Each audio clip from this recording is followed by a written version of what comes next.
اب انہیں کیا ناچتے ناچتے کو پھرا تو اللہ کی مدد نہیں بلکہ شریعت کا مذاق اڑا رہا، سونے دین کا مذاق اڑا رہا۔ اب انہیں اٹھانے کو ناچنے کو پھرا تو یہ بے غیرت عورتیں، جن عورتوں کے چہرے پر اللہ کے رسول نے ہمیں تعلیم دیے کہ چہرے کو چھپاؤ، یہ عورتیں بے غیرت بن کر جاکو سے پاواں دھلا رہی ہوں سے دھلاتی نہیں دھلاتے۔ اب لے جاؤ کہتے ہیں حضرت میں تمہارے پاس جو ہے گڑ پٹانے لے کو پڑھ کو پھوکو، بولتا انہیں کیا پڑھنا نہیں پڑھنا اللہ جانے، بوتا بٹھا کو صرف فاتحہ پڑھے تو فاتحہ نہیں آتی اسے، کلمہ پڑھو بولے تو لا الہ الا اللہ محمد رسول اللہ کہتا انہیں ہے نہیں۔ اب اسے کیا پڑھنا معلوم نہیں، سورہ فاتحہ پڑھنا معلوم نہیں، وہ کیا بکتا وہ کون سا منتر پڑھتا معلوم نہیں، پڑھ کو پھوک کرا تو وہ تبرک کو ایسا لے کر جاتی ویسے اللہ جنت سے اسے کیا کی بھیجا لیا کرنا اسے ہے نہیں۔ وہ لے جا کو تبرک پورے گھر والے جا کو ایسا کھاتی، وہ نیچے کنکر گرا تو ہی اٹھا کو گوشت کھا جاتی۔ کر رہے نہیں کر رہے ہیں یہ حرکتیں شریعت نہیں ہے، یہ شریعت نہیں ہے، یہ شریعت کا مذاق اڑایا جا رہا۔ ہم مسلمان عورتیں دیکھو وہ جلوس نکلا تو بے غیرت بن کر پوری مسلمان عورتیں جا کر کھڑی رہتی ہیں۔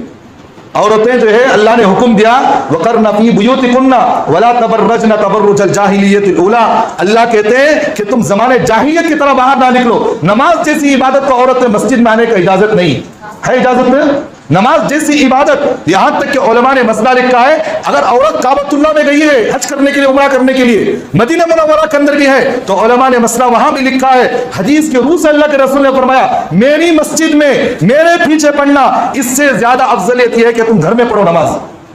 وہاں بھی ہم عورتوں کو یہی تعلیم دیتے ہیں، مکے میں جا کر نماز پڑھنا ہے تو اس سے بہتر یہ ہے کہ تم اپنے گھروں کے اندر نماز پڑھو، اپنے گھروں کے اندر نماز پڑھو، اس سے زیادہ تمہیں ثواب ملتا وہاں ہے کہ نہیں۔ نماز جیسی عبادت کو عورت تو گھر میں مسجد میں آنے کی اجازت نہیں، روڈا کو جا کو ماتم مارلے کو رہتی، انہیں ناچنے والا بھی کہاں نستا سو معلوم کہاں بھائی کہاں دیکھتا ہو زیادہ ناستا، انہیں ناستا نہیں نستا۔ حضرت جو ہے عام کو جو حضرت تھی نا وہ حضرت جو عورتوں کی شوقین رہتی ہیں، کون سے اور کس کے شوقین؟ عورتوں کے خواہش رہتی ہے، عورتوں کی شوقین رہتی ہے۔ وہ حضرت ناستے بھی کہا عورت لڑکیاں دکھ گئے چھوکریاں دے ناچتے پٹی دکھے کو ناستا بیٹ کو ہاں چنے۔ یہ حرکتیں چھوڑو، شریعت نہیں ہے، شریعت کا مذاق ہے۔ اس لیے پوری بات کا خلاصہ میں آپ سے کہہ رہا ہوں فلا تظلموا فیہن انفسکم، اپنے جانوں پر ظلم نہ کرو۔ کون کہہ رہا ہے یہ؟ اللہ کہہ رہا ہے اس مہینے کے اندر، اللہ کرے 4 مہینوں کے اندر فلا تظلموا فیہن انفسکم، 1400 سال پہلے اللہ کو معلوم ہے کہ یہ سب حرکتیں مسلمان کریں گے، اس لیے اللہ نے 1400 سال پہلے اللہ کے رسول کے ذریعے سے یہ آیت نازل فرما کر کہا فلا تظلموا فیہن انفسکم، ان مہینوں کے اندر اپنے جانوں پر ظلم نہ کرو۔